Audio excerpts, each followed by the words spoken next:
जिन्होंने पिछले पार्ट्स देख रखे हैं वो कमेंट में पिंड टाइम स्टैम्प से नेक्स्ट पार्ट पर मूव कर सकते हैं, और कमेंट्स तक पहुंच ही गए हो तो अपना नाम भी जरूर से कमेंट करना, और वहीं पास में हाइप का बटन होगा, उससे वीडियो को हाइप कर देना। And enjoy the story. Imagine अचानक से तुम्हें एक दूसरी दुनिया में भेज दिया जाता है, और जब तुम उस अजीब जगह पहुंचते हो तो तुम्हें पता चलता है कि तुम्हें एक लड़की ने समन किया है। मान लो वो काफी अट्रैक्टिव है और तुम्हें अपना पति बनाना चाहती है। वो सोचती है कि तुम बिल्कुल पावरलेस हो, इसलिए वो तुम्हें अपने रहमो करम पर जीने देती है। असल में उसे बस एक पति चाहिए ताकि उसके डैड उसे परेशान करना बंद कर दें।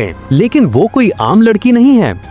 एक्सट्रीमली वेल एंडाउड होने के अलावा वो बहुत ज्यादा स्ट्रॉन्ग भी है। असल में वो इस दुनिया की सबसे रिस्पेक्टेड जनरल्स में से एक है। बट यहाँ आने से पहले तुमने अपनी पूरी जिंदगी दुनिया का सबसे बड़ा असैसिन बनने की ट्रेनिंग में लगा दी। हर कोई तुम्हारा नाम जानता था, तुम्हें जिंदा सबसे खतरनाक इंसान माना जाता था। लेकिन अचानक से एलीट स्पाइस तुम्हारा शिकार करने लगते हैं और फिर तुम्हें एक दूसरी दुनिया में भेज दिया जाता है। तो तुम क्या करोगे? क्या तुम उसे सच बताओगे कि तुम एक हाईली ट्रेंड किलर हो, या फिर पूरी जिंदगी वायलेंस, खून खराबा और सर्वाइवल के बाद तुम हार मानकर एम्प्रेस के रखेल की आसान जिंदगी एंजॉय करोगे? सच कहूँ तो मैं तो टेम्प्टेड हो जाऊंगा। शायद मैं इसके बारे में बार बार सोचूंगा। लेकिन हमारा हीरो क्या चुनेगा? इसी वक्त स्टोरी हमें दिखाती है कि उसे अभी भी वही असैसिन गिल्ड चेस कर रही है जिसका वो कभी हिस्सा था। चेस के दौरान अचानक एक ब्लास्ट होता है और फिर सीन कट होता है एम्प्रेस पर, जो एक समनिंग रिचुअल कर रही है। वो ऐलान करती है, मेरे अंदर मौजूद स्पिरिट के नाम पर मैं एक अलग टाइम और स्पेस से एक सर्वेंट को समन करती हूँ। अचानक उसके बेड पर कोई दिखाई देता है जिसका सर कपड़े से ढका हुआ है। वो फिगर कपड़ा हटाता है, आसपास देखता है और सोचता है, मुझे चेस गले वाले लोग कहाँ हैं? वो कंफ्यूज होकर इधर उधर देखता है, सिचुएशन को समझने की कोशिश करता है। लेकिन हम पहले से जानते हैं कि ये ट्रबल मेकर कौन है। ये और कोई नहीं, हमारा प्रोटैगनिस्ट है जिसे एम्प्रेस ने समन किया है, और इस एम्प्रेस का नाम है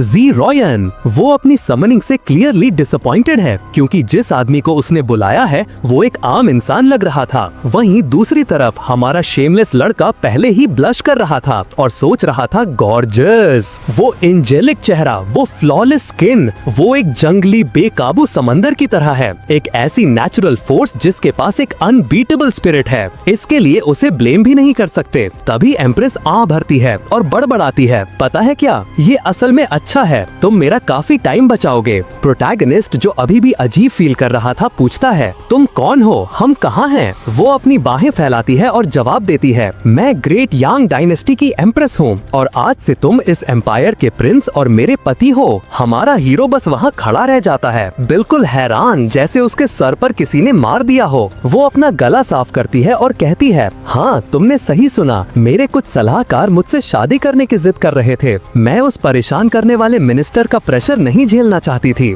इसलिए मैंने तुम्हें पॉलिटिकल कवर के लिए समन किया। हमारे हीरो की आंखें चमकने लगती हैं, वो तो जैसे ग्लो कर रहा था। वो पूछता है, तो मुझे यहाँ कुछ नहीं करना होगा, बस तुम्हारा पति बनकर रहना है? वो कंधे उचकाती है जैसे कह रही हो, हाँ बस इतना ही। और जाहिर है वो शेमलेस बदमाश बेड पर वापस गिर जाता है और एम्प्रेस को थोड़ा क्वालिटी टाइम बिताने के लिए इनवाइट करता है। लेकिन वो उसकी बात को तुरंत काट देती है। वो समझाती है कि बदकिस्मती से वो कोई भी वाइफली ड्यूटीज पूरी नहीं करेगी, लेकिन वो प्रॉमिस करती है कि उसे अपनी बाकी की जिंदगी में खाने, कपड़े या पैसों की चिंता करने की जरूरत नहीं पड़ेगी। वो स्लेव रिंग को हटाने का भी कोई तरीका ढूंढ लेगी जो समनिंग के दौरान उसके हाथ में आ गई थी। फिर वो उसे इंपीरियल हॉल में मिलने को कहती है और कमरे से चली जाती है। शाओवान बस वहाँ बैठा रह जाता है। वो नीचे रिंग की तरफ देखता है और सोचता है, तो ये वो कॉन्ट्रैक्ट रिंग है जिसके बारे में वो बात कर रही थी। जब तक मैं इसके असर में हूँ मैं उसे चोट पहुँचाने के लिए कुछ नहीं कर सकता। तभी आखिरकार वो सिस्टम सामने आता है जिसका सबको इंतजार था और पूछता है, क्या आप सबसे पावरफुल सुप्रीम सिस्टम को एक्टिवेट करना चाहेंगे, हाँ या ना? हमारा हीरो कहता है, एक मिनट रुको, मैं एक दूसरी दुनिया में आया हूँ और उसके ऊपर से मुझे एक ओवर पावर्ड सिस्टम भी ऑफर किया जा रहा है। और वो कहता है, नहीं, तुम लोगों की तरह मुझे भी लगा था कि वो हाँ कहेगा, लेकिन हे, हमारा लड़का जानता है कि वो क्या कर रहा है। फिर वो बोलना शुरू करता है, जब मैं बच्चा था तो मुझे एक अनाथ के रूप में गोद लिया गया था। जिंदा रहने के लिए मुझे लगातार मारना और ट्रेन करना पड़ता था। जिस असैसिन गिल्ड के लिए मैं काम करता था उसकी वजह से मैं ये भी नहीं चुन सकता था कि किसे मारना है। सबसे स्ट्रॉन्ग बनने की चाह में मैं उस रास्ते पर पहले ही चल चुका हूँ।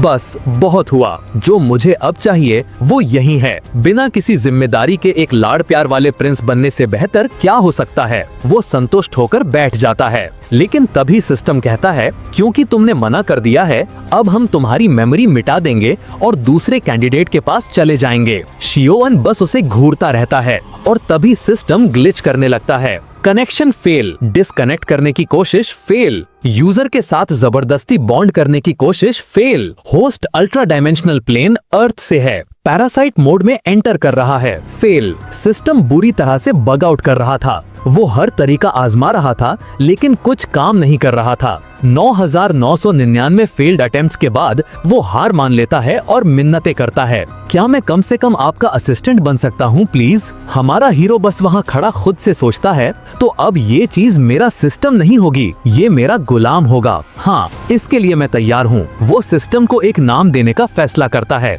वन काओ। तुरंत ही सिस्टम उसे वार्न करता है, डियर मास्टर प्लीज अपनी सांस रोक लीजिए, वरना इसके अनचाहे रिजल्ट्स हो सकते हैं। शियोवन कंफ्यूज हो जाता है, लेकिन जैसे ही वो सांस लेता है, आसपास के पौधे गायब होने लगते हैं। सिस्टम घबरा जाता है, नहीं ऐसा मत करो, अपनी पावर को कंट्रोल करो। तब उसे एहसास होता है कि वो थोड़ा और स्ट्रॉन्ग हो गया है। वो सिस्टम से पूछता है कि आखिर हो क्या रहा है। सिस्टम जवाब देता है, अर्थ पर लोग 490,000 डायमेंशनल रूल्स से बंधे होते हैं, इसलिए आप इतने ज्यादा पावरफुल हो। हमारा हीरो पूछता है, तो इस दुनिया में कितने डायमेंशनल रूल्स हैं? सिस्टम जवाब देता है 3,000, जिसका मतलब है कि वो अब 470,000 गुना ज्यादा स्ट्रॉन्ग है। जाहिर है शियोवन अपना स्टेटस विंडो चेक करना चाहता है, और सामने क्या आता है? पता चलता है कि उसके पास एंशिएंट चाइनीज ड्रैगन डिसेंडेंट्स की ब्लड लाइन है, एक ऐसी रेयर और पावरफुल ब्लड लाइन जिसके बारे में सिस्टम को भी नहीं पता कि वो असल में कितनी स्ट्रॉन्ग है।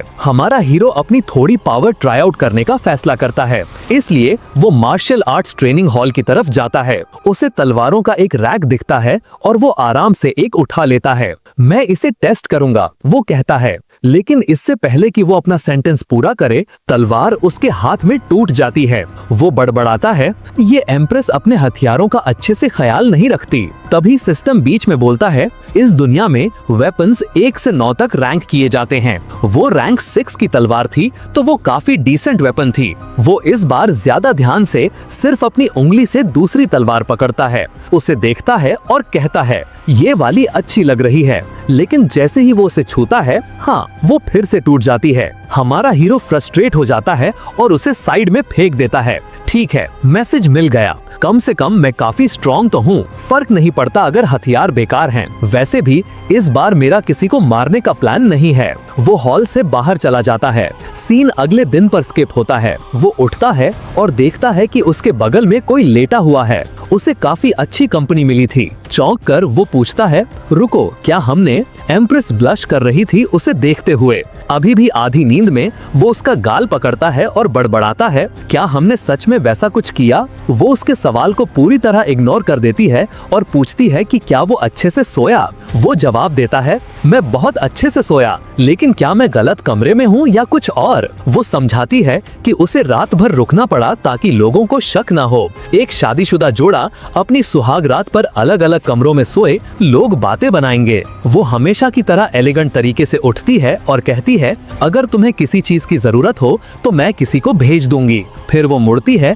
हमेशा की तरह चमकती हुई, और धीरे से माफी मांगती है, मुझे माफ करना कि मैंने तुम्हें अपने फायदे के लिए यहाँ समन किया। हमारा हीरो बहुत खुश हो जाता है और सोचता है, ये औरत कमाल की है, वो ना सिर्फ मजेस्टिक है बल्कि मेरा ख्याल भी रखती है। रात हो जाती है। सीन कट होता है एम्प्रेस पर, जो पूछ रही है, क्या नॉर्क में सिचुएशन सच में इतनी खराब है? उसकी दोस्त जो एक पूर्व जनरल है जवाब देती है, बदकिस्मती से हाँ, बारबेरियंस ने पहले ही हमला करना शुरू कर दिया है और हमारी इंटेल के मुताबिक सेक्रेड बारबेरियन भी वही होगा। एम्प्रेस अपनी छोटी सी नोटबुक को जोर से बंद करती है और कहती है, तो मैं खुद जाकर उसे वापस ले लूंगी। मैं उस बूढ़े बैस्टर्ड से हमेशा के लिए निपटा लूंगी। वो जनरल की तरफ मुड़ती है और कहती है, 3 दिन में तुम मेरे साथ नॉर्थ आ रही हो। वो एक्स जनरल बिल्कुल भी नहीं हिचकिचाती, उसका चेहरा खिल उठता है। उस औरत को केओस पसंद है। हम 3 दिन आगे जाते हैं। एम्प्रेस अब पूरी तरह से आर्मर में थी, जिसे देखकर साफ पता चल रहा था कि उसे लड़ना आता है।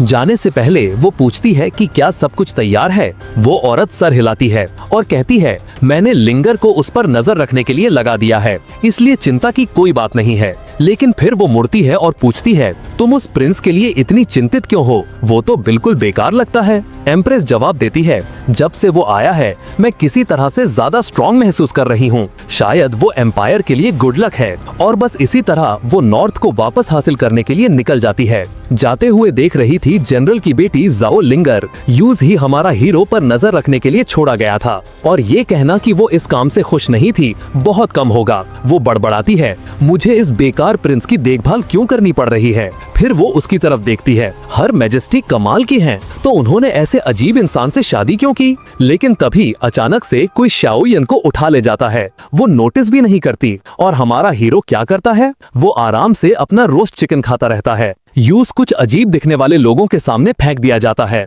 उनमें से एक, जिसने आधा मास्क पहना था, मुड़ता है और पूछता है, तुम्हें यकीन है ये वही आदमी है? ये लूजर एम्प्रेस का पति है। लिंगार, जिसे उसकी मदद करनी चाहिए थी, बस एक पेड़ पर बैठी सब कुछ देख रही थी, ये मानते हुए कि वो पूरा बेवकूफ है। जैसे ही किडनैपर्स थोड़ा दूर जाते हैं, वो नीचे कूदती है, उसका हाथ पकड़ती है और कहती है, चलो यहाँ से निकलते हैं। लेकिन तभी वो गायब हो जाता है। पता चलता है कि हमारी लिंगार एक इल्यूजन आइटम से धोखा खा गई थी। अब वो खुद एक स्पिरिचुअल केज में फंस गई है। वे लोग वापस आते हैं और उसे तुरंत जनरल की बेटी के रूप में पहचान लेते हैं। वहीं दूसरी तरफ हमारा प्रोटैगनिस्ट अभी भी आराम से अपना चिकन खा रहा था, जैसे ये बस एक आम दोपहर हो। लिंगार पहले ही अपनी तलवार निकाल रही थी, लेकिन स्कारफेस्ड आदमी उसे ऐसा ना करने को कहता है। वो गुस्से में पूछती है, तुम कौन हो? वो अपना मास्क उतारता है, जिससे एक लंबा घाव दिखता है, और पूछता है, क्या तुम्हें मैं याद हूँ? सीन कट होता है, वो एक गुफा में जंजीरों से बंद है। हैरान है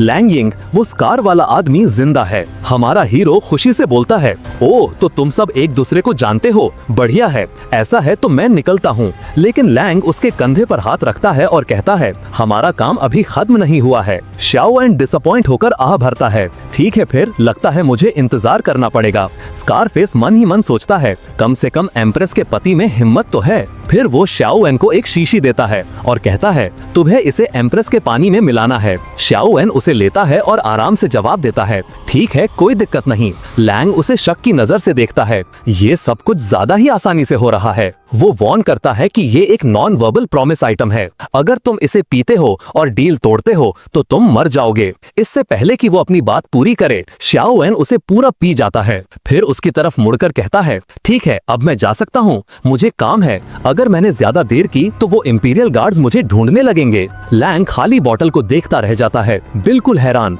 मैं इस जैसे आदमी का क्या करूं? वो सोचता है। हमारा हीरो ऐसे बैठा था जैसे कह रहा हो, जो तुमने कहा मैंने सब किया, अब मुझे जाने दो यार। लिंगार उस पर चिल्लाती है, बेशरम गद्दार, एम्प्रेस ने तुम जैसे किसी को कैसे चुन लिया? लैंग उसे डांटता है, तुम बेवकूफ हो, प्रिंस सिचुएशन को तुमसे बेहतर समझता है। तुम और तुम्हारी माँ ही हो जिन्हें दिखाई नहीं दे रहा कि यांग डायनेस्टी में हालात कितनी खराब हैं। फिर वो लिंगार की तरफ इशारा करता है और पूछता है, तो अब जब मैंने जहर पी लिया है, क्या मैं इसे भी अपने साथ ले जा सकता हूँ? वो चिल्लाती है, मुझे तुम्हारी मदद नहीं चाहिए। लेकिन लैंग बीच में बोलता है, माफ करना, ऐसा नहीं हो सकता, मेरा उसके साथ कुछ अधूरा काम है, मुझे हिसाब बराबर करना है। शाओएन तेवर चढ़ाता है, हाँ ये काम नहीं करेगा, मैं उसके बिना यहाँ से नहीं जाऊंगा। फिर वो साफ साफ कहता है, अगर मुझे यहाँ से उसके बिना जाना पड़ा तो इसका मतलब होगा कि मैं मर चुका हूँ। लैंग जवाब देता है, ठीक है, तो तुम इसी गुफा में जहर से मरोगे। हमारा हीरो उसे एक इनोसेंट सा लुक देता है, इतना छोटा दिल मत रखो यार, मैंने तो पूरा सहयोग किया है। अचानक उसके पीछे एक गुंडा गुस्से में आगे बढ़ता है और उसे पंच मारने जाता है। उस आदमी का मुक्का शाओएन के बालों के पास से गुजरता है और लिंगार डर जाती है, ये तो बस एक आम आदमी है। वो सोचती है वो इससे कैसे बचेगा, लेकिन जब वे दोबारा देखते हैं, वो अभी भी वही बैठा उबासी ले रहा था। दोनों हैरान होकर वही जम जाते हैं और सोचते हैं, वो इतना शांत कैसे है। एक सीरियस एक्सप्रेशन के साथ शियाओन कहता है, तुम वो हाथ हटाने वाले हो या नहीं? उस आदमी ने अभी भी उसके बाल पकड़े हुए थे। शियाओन बस बड़बड़ाता है, मेरे बालों को हाथ मत लगाना। फिर वो आलस से एक साइड पंच मारता है और एक बहुत बड़ा ब्लास्ट होता है। लगता है वो आदमी तो हवा में ही उड़ गया। पूरी गुफा हिलने लगती है। हमारा हीरो अपना सर टेढ़ा करता है, सोचते हुए कि ये क्यों हुआ। फिर वो एक और पंच मारता है और फिर एक और। अब तक वो 3 लोगों को पहले ही उड़ा चुका था। मास्क पहना हुआ आदमी जमीन पर गिर जाता है। शियाउन उसके पास जाता है और वो आदमी अपनी जिंदगी की भीख मांगने लगता है, लेकिन बहुत देर हो चुकी थी। सिर्फ एक घूरने से शियाउन उसे गायब कर देता है। उसने सच में उस आदमी को सिर्फ देखकर ही मार डाला। फिर वो लिंगर की तरफ मुड़ता है। वो कांप रही थी। प्रिंस, प्लीज मुझे जिंदा छोड़ दो, मुझे नहीं पता था कि आप ऐसे हो। शियाउन बस जंजीरों को अपने हाथ में पकड़ता है और नेक्स्ट मोमेंट वो आजाद हो जाती है। वो बिल्कुल हैरान थी, आखिर उसने सेक्रेट चेन फॉर्मेशंस को टहनियों की तरह कैसे तोड़ दिया। वो उसकी तरफ देखता है और कहता है, पागल लड़की, तुम्हें क्यों लगा कि मैं तुम्हें चोट पहुंचाऊंगा? बस यहाँ बैठो और हिलना मत, मैं सबूत साफ करने जा रहा हूँ। और फिर वो हल्क की तरह आसमान में कूद जाता है। दूर कहीं 2 पहाड़ उठते हुए दिखते हैं। लिंगार्ड मुस्कुराते हुए और हैरानी में बड़बड़ाती है, ये क्या हो रहा है? क्या वह सपना देख रही हूँ? क्या वो एक पहाड़ है जो इधर उधर कूद रहा है? रुको, एक पहाड़ इस तरफ क्यों आ रहा है? और वो रहा हमारा चैड हीरो पूरा का पूरा पहाड़ उठाए हुए। वो उसे एक बूम की आवाज के साथ उसके पीछे गिरा देता है। शियाउन बेफिक्री से चलता है और कहता है, लो, अब कोई सबूत नहीं बचा। लिंगार्ड बस वहीं बिल्कुल हैरान खड़ी रह जाती है। तो ऐसे छिपाते हैं जुर्म को, हाँ? हमारा हीरो पहले ही आगे बढ़ चुका था और कहता है, हे छोटी लड़की, जब वो पूछे तो बस कहना कि तुमने मुझे बचाया, ठीक है? वो बिल्कुल कंफ्यूज होकर पलके झपकाती है। रुको, क्या? तुम्हारा क्या मतलब है? एक स्ट्रेट फेस के साथ वो उसकी तरफ देखता है और कहता है, क्या तुम्हारी माँ ने तुम्हें कभी नहीं बताया कि बड़ों की बात सुननी चाहिए? वो अभी भी शौक में थी, लेकिन सर हिलाती है। समझ गई, मैं किसी को नहीं बताऊंगी। हमेशा की तरह प्राउड फील करते हुए वो मुस्कुराता है और कहता है, ये हुई ना बात, गुड गर्ल, अब चलो। वो उसे बाजू से पकड़कर उठाता है और साइड में देखता है। उसकी दोस्त पास में ही ढूंढ रही थी। एक गार्ड उन्हें देख लेता है और कहता है, प्रिंस, जनरल शियाओ, आप दोनों यहाँ क्या कर रहे हैं? हमारा हीरो बस उबासी ले रहा था। लिंगर तुरंत बीच में बोलती है, मैंने चोर का काम तमाम कर दिया है, चिंता की कोई बात नहीं है। शियाउन कहता है, फॉल्स अलार्म था दोस्तों, चलो वापस चलते हैं और कुछ बीबीक्यू खाते हैं। जनरल लियू यान उसे वार्न करती है, प्रिंस, इन पहाड़ों में बैंडिट्स हैं, यहाँ रुकना सेफ नहीं है। वो कंधा उचकाता है और कहता है, अगर तुम्हारा मतलब उन डाकुओं से है तो वो सब मर चुके हैं। इस छोटी लड़की ने उनका काम तमाम कर दिया, सब कमजोर थे। एक सोल्जर अपनी दोस्त से फुसफुसाती है, ओ माय गॉड, ये प्रिंस कितना बड़ा बेवकूफ है, ये ग्रेट जनरल को छोटी लड़की बुला रहा है। लेकिन शियाउन और लिंगर पहले ही आगे बढ़ चुके थे। ब्लॉन्डी लिंगार्ड पीछे मुड़ती है और दूसरे गार्ड्स को आगे बढ़ने के लिए कहती है। वो सब हैरान खड़े थे, सोचते हुए कि जनरल उसकी बात क्यों सुन रही है। सीन कट होता है हमारे प्रोटैगनिस्ट पर, जो अपना छोटा सा पिग रोस्ट कर रहा था, एकदम खुश। लिंगर बहुत प्यार से वहाँ आती है, उसके लिए काटने वाला एक छोटा चाकू लेकर। वो उसके ठीक बगल में बैठ जाती है, बस एक और टेस्टी बाइट का इंतजार करते हुए। दूसरे सोल्जर्स आपस में फुसफुसाते हैं, अब सब खत्म, जनरल पागल हो गई हैं। वो लिंगर की तरफ मुड़ता है और पूछता है, हे, क्या तुम जानते हो कि वो लोग कौन थे जिन्होंने हमें पकड़ा था? वो जवाब देती है, उनका लीडर, वो जिसके चेहरे पर घाव था, लियांग शू था, उसे 1 साल पहले मौत की सजा होनी थी। वो शॉक होकर पूछता है, मौत की सजा? शियाउन पलके झपकाता है, किस लिए? लिंगर बताती है, ये मेरी कमिंग ऑफ एज सेरेमनी के दौरान हुआ था। वो आईब्रो उठाता है, कमिंग ऑफ एज? रुको, तुम कितनी साल की हो? वो थोड़ा ब्लश करती है, 16। शियाउन विश्वास नहीं कर पाता, 16 और मर्डर और सर काटने की बातें ऐसे कर रही हो? तुम्हारी माँ जरूर पागल होगी। वो घबराकर हंसती है और सर हिलाती है। फिर वो उसे वार्न करती है, अब जब तुम एम्प्रेस के साथ हो तो तुम्हारा भी हंट किया जाएगा। एक घुड़सवार गार्ड कहता है, प्रिंस, अगर आप पैलेस में रहेंगे तो ज्यादा सेफ रहेंगे, वहाँ आप ज्यादा प्रोटेक्टेड रहेंगे। वो तुरंत मान जाता है, तुम सही हो, मैं पैलेस में ही आराम करूंगा, शांति से खाऊंगा और पीऊंगा। गार्ड्स चुपचाप सोचते हैं, क्या ये सच में मरने से इतना डरता है? शियाउन पहले से ही आगे भाग रहा था, चिल्लाते हुए, चलो पैलेस देखते हैं। उसके पीछे पीछे गॉसिप शुरू हो जाती है। कुछ लड़कियां फुसफुसा रही थी कि लिंगर प्रिंस से कुछ ज्यादा ही चिपक रही है, कहीं वो उसे पसंद तो नहीं करती। जब वो पहाड़ी रास्ते पर चल रहे थे, शियाओन उसकी तरफ मुड़ता है और कहता है, हे, मैंने दूसरी लड़कियों को ब्लड क्लाउड नाम की किसी चीज के बारे में बात करते हुए सुना। वो क्या है? लिंगर गुस्से में बोलती है, ये कमबख्त गार्ड्स अपना मुंह बंद नहीं रख सकते। वो समझाती है, ब्लड क्लाउड एक ऐसी फोर्स है जो हमारे एम्पायर पर हमला करती रहती है, इसीलिए सबको प्रोटेक्शन टैक्स देने के लिए मजबूर किया जाता है। शियाओन तेवर चढ़ाता है, प्रोटेक्शन टैक्स? तुम्हारा क्या मतलब है? वो उस शेडी डील के बारे में बताती है। भ्रष्ट नेता लोगों से ब्लड क्लाउड ट्राइब से बचाने के लिए पैसे ले रहे हैं, लेकिन असल में उन्हें बचाने के लिए कुछ नहीं करते। वो बस पैसे अपनी जेब में डाल लेते हैं। और अब हालत और खराब करने के लिए एम्प्रेस को सत्ता से हटाने की बातें हो रही हैं, क्योंकि वो इस सब का विरोध करती हैं, जिसका मतलब है कि वो उनका बेकार पति होने के नाते अब एक चलता फिरता टारगेट है। शियाओन अपनी फिस्ट कस लेता है, ये पूरा सिस्टम ही रिग्ड है। फिर वो लिंगर की तरफ मुड़ता है और पूछता है, अगर एम्प्रेस को पता चल गया कि मैं असल में स्ट्रांग हूँ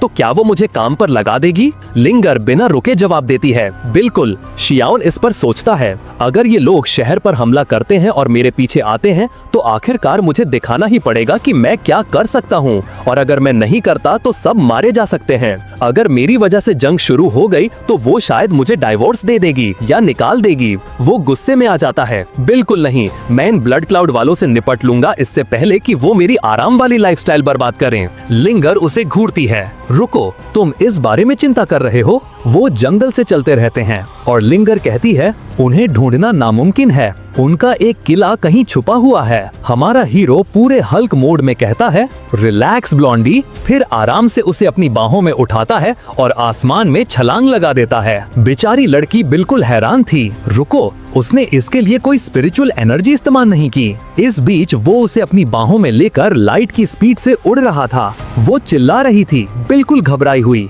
स्लोली सिस्टम बीच में बोलता है, मास्टर, आपको स्पीड तुरंत कम करनी होगी वरना ये मर जाएगी। थोड़ी देर बाद आखिरकार वो एक अनजान जगह पर उतरता है और शांति से कहता है, हम पहुंच गए। लिंगर, जिसके बाल बिखरे हुए थे और चक्कर आ रहे थे, लड़खड़ाते हुए कहती है, पहुंच गए? कहाँ पहुंच गए? हमारा प्रिंस अपना हाथ घुमाता है और सीधा एक अदृश्य दीवार में पंच मारता है। बूम, सब कुछ टूट जाता है और तड़ा, एक छिपा हुआ हवा में तैरता बेस उनके सामने आ जाता है। लिंगर की सांस रुक जाती है, तो इसीलिए उसे कोई कभी ढूंढ नहीं पाया। ये एक अदृश्य हवा में तैरता हुआ किला है। हमारा प्रोटैगनिस्ट सीधा अंदर जाता है और लिंगर को अपने पीछे आने को कहता है। वो सर हिलाती है और पूछती है, इस सीक्रेट इन्फिल्ट्रेशन का प्लान क्या है? वो कंधा उचकाता है, कोई सीक्रेट इन्फिल्ट्रेशन नहीं है। अगले ही पल वो उसके साथ सीधा मेन हॉल के दरवाजों के सामने कूद जाता है। वो बड़बड़ाती है, तुम पागल हो। अंदर एक लंबी रोबदार औरत उन्हें नोटिस करती है, एक चेहरा जिसे मैं नहीं पहचानती। वो कहती है, शियाओन इंतजार नहीं करता। एक ब्लास्ट होता है क्योंकि वो लोगों को इधर उधर काटना शुरू कर देता है। अचानक उसके पीछे और दुश्मन आ जाते हैं और उनके बीच सस्ते गोकू ने चैट में एंटर किया है। लिंगर उसे तुरंत पहचान लेती है, वो ब्लड टावर के टॉप असैसिन्स में से एक है। वो आदमी शियाओन की तरफ देखता है और ताना मारता है, तो एम्प्रेस का पालती कुत्ता मुझसे मिलने आया है। वाह, ये इंसल्ट तो शियाओन ने भी एक्सपेक्ट नहीं किया था। ब्लड टावर के गुंडे जल्दी से आपस में प्लान फुसफुसाने लगते हैं। एम्प्रेस नॉर्थ में है, चलो उसे इसका सर भेजते हैं। लेकिन शियाओन, जो बेवकूफ नहीं था, तुरंत उनकी बात सुन लेता है। ये बहुत ज्यादा जानते हैं, शहर के अंदर जरूर कोई जासूस है। सस्ता गोकू कहता है, मैं इस कमजोर प्रिंस की पावर देखने के लिए मरा जा रहा था। लेकिन उसी पल उसे वो महसूस होता है, वो प्रेशर। शियाओन का ऑरा उनके ऊपर एक मैसिव दम घोटने वाला प्रेशर अप्लाई करता है। बस एक कोल्डी नजर और उनमें से आधे जमीन पर गिर जाते हैं कांपते हुए। सस्ता गोकू अपना सर पकड़ लेता है गिड़गिड़ाते हुए, प्रिंस रुको, ये सब एक गलतफहमी थी। गलतफहमी? शियाओन शांति से कहता है, मैं बस एक शांत आलसी जिंदगी जीना चाहता था, लेकिन तुमने मुझे मारने के लिए लोग भेजे। अब मेरे पास सब कुछ तबाह करने के अलावा कोई चारा नहीं है। वो अपना पुराना क्लासिक पंच चार्ज करता है और बूम, पूरा कमरा हवा में उड़ा देता है।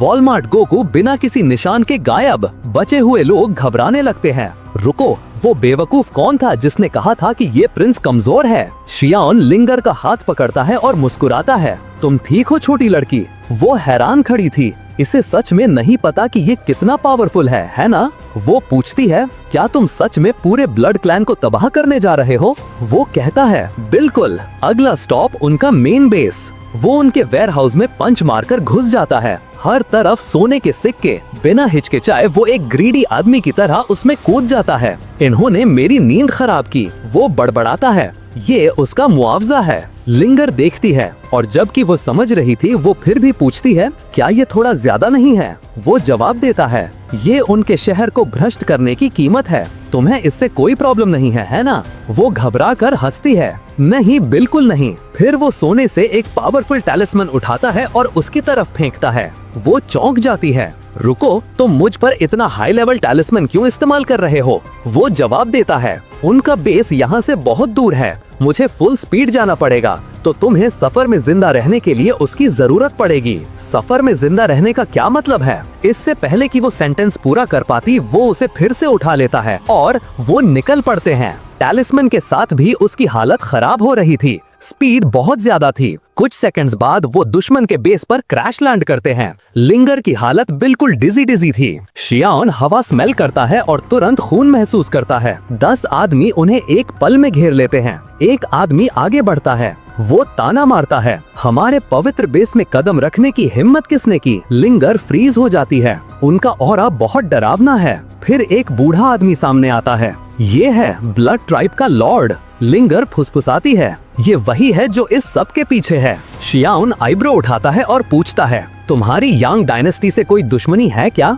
वो आदमी हंसता है और बोलता है, हाँ है, पर तुम तो बस एक बेकार प्रिंस हो। वो कहता है, मुझे फर्क नहीं पड़ता, वैसे भी मैं मानता हूँ कि हमारे डिफेंस एरे को तोड़ने का मतलब है कि तुम्हारे पास कुछ पावरफुल है, शायद कोई रेयर आर्टिफैक्ट। फिर बिना रुके वो चिल्लाता है, मार डालो इसे। तभी एक आदमी अपना हाथ उठाता है और कहता है, मैं इससे खुद निपट लूंगा। लिंगर हमारे प्रोटैगनिस्ट की तरफ चिंता से मुड़ती है, संभल के, वो स्कल स्प्लिटर हुआन गैंग है। शियाओन देखता है और बोलता है, ये नाम तो फेक लगता है। वो पहले ही सोच रहा था कि उसे सबको खत्म करना होगा। अगर कोई बच निकला तो खबर फैल जाएगी कि वो बहुत पावरफुल है। आदमी आगे बढ़ता है, वो हमारे हीरो के आमने सामने आता है और बोलता है, मैंने एक्सपेक्ट नहीं किया था कि प्रिंस में कोई ताकत होगी। वो कहता है, लेकिन कोई फर्क नहीं पड़ता। फिर वो ब्लड ट्राइब लीडर की तरफ मुड़ता है और पूछता है, अगर मैं अपनी पूरी ताकत से लड़ा तो क्या तुम बाद में हीलर को बुलाओ है? बूढ़ा आदमी जवाब देता है, ज्यादा मत सोचो, बस उसे मारना मत। आदमी शियाओन को घूरता है, छोटा सुंदर चेहरा, पतला शरीर, लंबी टांगे। तो एम्प्रेस को इस तरह के लड़के पसंद हैं। उसका एक गुंडा वॉर्न करता है, संभल के यार, उसे एक पंच में मत मार देना। दूसरा हंसता है, वो शायद पहले ही डर से पैंट गीली कर चुका होगा। शियाओन शांति से अपने माथे की तरफ इशारा करता है और कहता है, मुझे ठीक यहाँ मारो। सब जम जाते हैं। वो आगे टीज करते हुए कहता है, क्यों डर गए क्या? इससे आदमी गुस्से में आ जाता है। वो शियाओं के चेहरे पर सीधा एक पंच मारता है। सबकी आंखें फैल जाती हैं, लेकिन जाहिर है हमारा हीरो डिसअपॉइंट नहीं करता। वो पंच को एक उंगली से रोक लेता है। शियाओन मुस्कुराता है, क्या हुआ भाई, आज खाना नहीं खाया क्या? चलो थोड़ी ताकत लगाओ। आदमी एक और पंच मारता है, फिर से एक उंगली से रोक लिया। शियाओ बस अपनी उंगली उसकी तरफ हिलाता है। नोप, अभी भी काफी नहीं है। आदमी मुक्के बरसाता रहता है, उसके हाथों से खून बहने लगता है। फिर शियाओन अपने ऑरा मैनिफेस्ट करता है। नेक्स्ट मोमेंट आदमी का शरीर दीवार से जा टकराता है। उसका हाथ बिल्कुल कुचल गया था। शियाओन कमेंट करता है, दोस्तों मैं तुम्हारी टेक्निक की दाद देता हूँ, तुमने पंच मार मार कर खुद को ही लगभग मार डाला। बैकग्राउंड में कोई रो रहा था। डैम इट, इंटेलिजेंस डिवीजन, किसने कहा था ये आदमी कमजोर है? हमारे प्रिंस को भी उसके लिए बुरा लगता है। बेचारा सच में रो रहा था कि वो कितनी बुरी तरह से पीटा गया। लेकिन शियाओन अचानक नोटिस करता है दूसरे टावर्स के लोग भी यहाँ हैं और वो किसी को बचने नहीं देगा। वो सब पर पंच बरसाता है। कमरे में अफरा तफरी मच जाती है। लोग विश्वास नहीं कर पा रहे थे, क्या ये इंसान भी है? सब भागने की कोशिश करते हैं, कुछ गायब होने लगते हैं। जमीन पर एक ब्लड टावर का आदमी सोच रहा था, प्लीज हम में से बस एक को बचने दो। दुनिया को इस मॉन्स्टर के बारे में पता चलना चाहिए। लेकिन कोई चांस नहीं था। शियाओन किसी के ठीक सामने प्रकट होता है, कुछ थप्पड़ मारता है और लाशें गायब होने लगती हैं। कोई जिंदा नहीं बचता। और फिर एक औरत आती है, किसी भी आदमी के लिए आखिरी खतरा। वो एक टोटल बॉम्बशेल थी और वो भी हैरान थी। मैंने इतनी बेजोड़ मार्शल स्किल वाला कोई नहीं देखा। वो फुसफुसाती है, अगर तुम मुझे छोड़ दो मैं जिंदगी भर तुम्हारी सेवा करूंगी। कोई नहीं जानता कि वो कौन है, लेकिन वो जानते हैं कि वो क्वीन ऑफ सेडक्शन है और कोई भी आदमी उसकी कार्डियो टेक्निक से बच नहीं पाता। तो हाँ, थोड़ी खतरनाक है, लेकिन असली मुद्दा वो बहुत ज्यादा खूबसूरत है। हमारा प्रिंस शायद उसके चक्कर में आ सकता है, लेकिन नहीं, हमारा हीरो ऑरा इमिट करता है और कहता है तुम एक बिगड़ी हुई औरत हो जिसका दिमाग गंदा है। वो अपने घुटनों पर गिर जाती है रोते हुए। आप क्या चाहते हैं कि मैं करूं माय लॉर्ड? शियाओन जवाब देता है, मुझे तुम्हारी भीख मांगने से कोई दिक्कत नहीं है, लेकिन अगर एम्प्रेस को पता चल गया कि मैं तुम जैसी किसी के पास भी था, वो मुझे डाइवोर्स दे देगी और मैं अपनी आरामदायक जिंदगी खो दूंगा। और इससे पहले कि वो एक और शब्द कह पाती, वो उसके सीने पर एक पंच मारता है। वो सिर्फ अपने नेचुरल एयरबैग सिस्टम की वजह से बच पाती है। लिंगर की तरफ मुड़ते हुए वो गर्व से कहता है, देखा, मैं एक लॉयल आदमी हूँ। अगर कोई पूछे तो उन्हें जरूर बताना। लिंगर, जो बिल्कुल बेपरवाह थी, पूछती है, तुम किस बारे में बात कर रहे हो? वो अपनी बाहें बांधता है और कहता है, तुम अभी बहुत छोटी हो ये समझने के लिए, बस भूल जाओ। लिंगर फिर से उसकी तारीफ करने लगती है। वो इतना स्ट्रॉन्ग और मेंटली अनशेकेबल है, यहाँ तक कि वो भी उसे सिड्यूस नहीं कर पाई। फिर शियाओन कहता है, सिर्फ एक बचा है। इसी बीच कहीं छिपा हुआ ब्लड ट्राइब का लीडर सिकुड़ कर बैठा सोच रहा था, किसने कहा था ये आदमी कमजोर है? ये बंदा नॉर्मल रियल्म से नहीं है। मुझे तो ये भी नहीं पता कि इसका लेवल क्या है। वो मान लेता है कि शियाओन ने किले तक पहुंचने के लिए जरूर कोई रेयर ट्रेजर इस्तेमाल किया होगा। ऐसा ही कुछ हुआ होगा। ये सिर्फ रॉ पावर नहीं हो सकती। बूढ़ा आदमी राहत की सांस लेता है, ये सोचते हुए कि वो मॉन्स्टर आखिरकार चला गया। लेकिन सोचो, उसके ठीक पीछे कौन प्रकट होता है? हाँ, हमारा हीरो। आमने सामने बूढ़ा आदमी जम जाता है। शियाओन कहता है, तुम एक बच्चे की तरह लग रहे हो जो बेड के नीचे छिपा है। वो आदमी पलक झपकते ही गायब हो जाता है। पीछे से ट्राइब लीडर हंसता है, वो मेरे जाल में फंस गया। ये पूरी जगह बस उड़ने वाली है, वो जरूर मरेगा। लेकिन प्रिंस पहले ही ब्लड ट्राइब लीडर को गर्दन से पकड़ लेता है और कहता है, कहाँ जा रहे थे? हमारा काम अभी खत्म नहीं हुआ, चलो वापस। बेस पर वापस आकर वो उस आदमी को लिंगर को दिखाता है और कहता है, क्या तुम विश्वास कर सकती हो कि ये आदमी बेड के नीचे छिपा हुआ था? लिंगर बिल्कुल कंफ्यूज होकर पूछती है, रुको, क्या ये असैसिन्स का लीडर नहीं है? मुश्किल से बोलते हुए वो आदमी हाफता है, मैंने अपनी स्पिरिचुअल एनर्जी दबा दी थी, सांस धीमी कर ली थी, यहाँ तक कि अपनी दिल की धड़कन भी कंट्रोल कर ली थी। तुमने मुझे कैसे ढूंढ लिया? शियाओन कंधे उचकाता है, आसान था, मैं बस तुम्हारी रगों में बहते खून को सुन रहा था। दोनों जम जाते हैं। तुम वो सुन सकते हो? उसकी आवाज आती है? हो ही नहीं सकता। शियाओन कहता है, बस बहुत हुआ, मैंने तुम्हारे सवाल का जवाब दे दिया, अब तुम्हारी बारी। तुम एम्प्रेस की डायनेस्टी को टारगेट क्यों कर रहे हो? लीडर के पसीने छूट जाते हैं। अगर तुम मुझे छोड़ने का वादा करो तो मैं बताऊंगा। आधे सेकंड बाद वो आदमी पहले ही जीती जागती दुनिया से डिस्कनेक्ट हो चुका था। लिंगर बस घूरती रह जाती है। डैम, इसने बिल्कुल भी नहीं हिचकिचाया। बेचारा आदमी, क्या मैं अब घर जा सकती हूँ? अगले सीन में असैसिन का बेस अब एक झील के नीचे था। शियाओन ने ये कैसे किया किसे पता, लेकिन चलो इस पर सवाल नहीं उठाते। ये बंदा तो बेसिकली एनिमे का चक नॉरिस है। वो लिंगार्ड की तरफ मुड़ता है, चलो डिनर का टाइम हो गया है। वो मुस्कुरा रही थी, बिल्कुल क्यूरियस होकर, ये इतना स्ट्रॉन्ग कैसे है? लेकिन शियाओन उसकी बात काट देता है,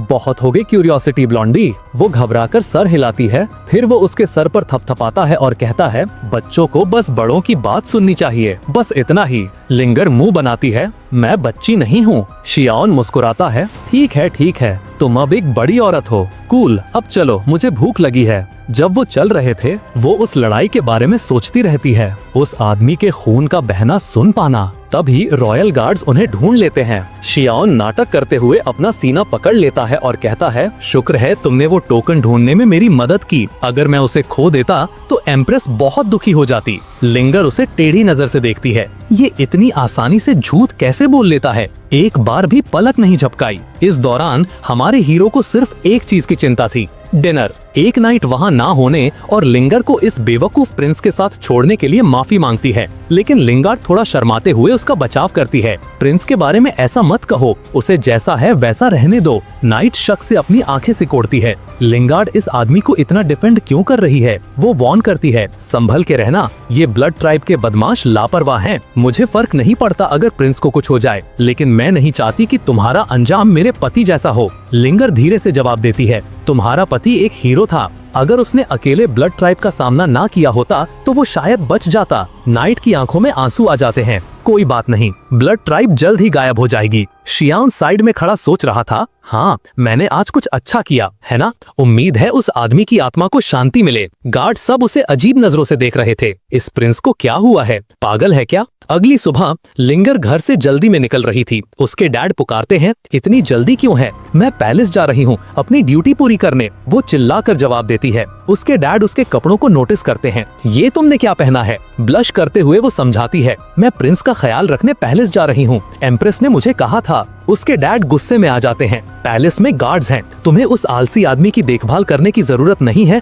जो सिर्फ मौज मस्ती के बारे में सोचता है। लिंगार्ड गुस्से में जवाब देती है, आप प्रिंस से कभी मिले भी नहीं हैं, उसे जज करना बंद कीजिए। इससे पहले कि वो कुछ रिएक्ट कर पाते, वो पहले ही दरवाजे से बाहर थी। वो हैरान खड़े रह जाते हैं। कल सुबह वो उस पर नजर रखने के काम से नफरत करती थी और अब वो जल्दी उठी और उससे मिलने के लिए तैयार भी हुई। कुछ तो गड़बड़ है। सीन कट होता है पैलेस पर और हमारे हीरो को देखो, कोर्टयार्ड में लेडीज से घिरा आराम कर रहा है। वो उसे स्नैक्स खिला रही हैं जबकि वो अपने सिस्टम पर एनिमे देख रहा है। सच में बहुत मुश्किल जिंदगी है। पास खड़ी नाइट्स गुस्से से जल रही थी। एम्प्रेस नॉर्थ में जंग लड़ रही है और ये आदमी ऐसे जी रहा है जैसे रिटायर्ड हो। वो बस वहाँ लेटा सोच रहा था, रिटायर्ड लाइफ ही सबसे अच्छी लाइफ है। लेकिन फिर लिंगर को देखते ही वो जम जाता है। मेजर जनरल, वो आज ऐसे कपड़े पहन कर आई है। सब हैरान थे, किसी ने भी जनरल को ऐसे कपड़ों में पहले नहीं देखा था। हमारा हीरो ऊपर देखता है, ओ हे, तुम यहाँ क्या कर रही हो छोटी मिस? अजीब तरह से वो जवाब देती है, एम्प्रेस ने मुझे आपका ख्याल रखने को कहा था, मैं बस अपना काम कर रही हूँ। वो उसे हाथ से इशारा करता है, चली जाओ, तुम मेरा वाइब खराब कर रही हो, मुझे प्रोटेक्शन नहीं चाहिए। वो घबराया हुआ था कि कहीं वो गलती से ये ना बता दे कि वो असल में पावरफुल है और अगर ऐसा हुआ तो उसे काम करना पड़ेगा। नाइट्स वहाँ खड़ी सोच रही थी, ये प्रिंस अब मेजर के साथ भी फ्लर्ट कर रहा है, ये पागल हो गया है। लेकिन वो आगे बढ़ती है और कहती है, मैं नहीं जा रही, मैं यहीं आपके साथ रहूंगी। ये एम्प्रेस का सीधा ऑर्डर है, मैं इसे नहीं तोड़ूंगी। उसके पीछे एक गार्ड घबरा रही थी, ओ नहीं, किसी ने इसका दिमाग खराब कर दिया है, मुझे इसके बारे में जनरल को रिपोर्ट करना होगा। मेरा मतलब है, ये प्रिंस थोड़ा क्यूट तो है, पर यहाँ हो क्या रहा है? पहले उसने एम्प्रेस को जीता और अब मेजर को भी। इसी बीच हमारा हीरो बिल्कुल बेपरवाह आराम कर रहा था। थोड़ी देर बाद एक नाइट दौड़ती हुई आती है। हमने अभी आसमान से एक आइलैंड गिरते हुए देखा। स्केप्टिकल योद्धा, जिसे हमारे प्रोटैगनिस्ट पर विश्वास नहीं था, सोचने लगती है, क्या वो ब्लड ट्राइब का बेस हो सकता है? क्या इसीलिए उसे कोई कभी ढूंढ नहीं पाया? लिंगर पास आकर पूछती है, क्या हो रहा है? वो औरत जवाब देती है, मेजर जनरल, लगता है ब्लड ट्राइब का एक बेस तबाह हो गया है।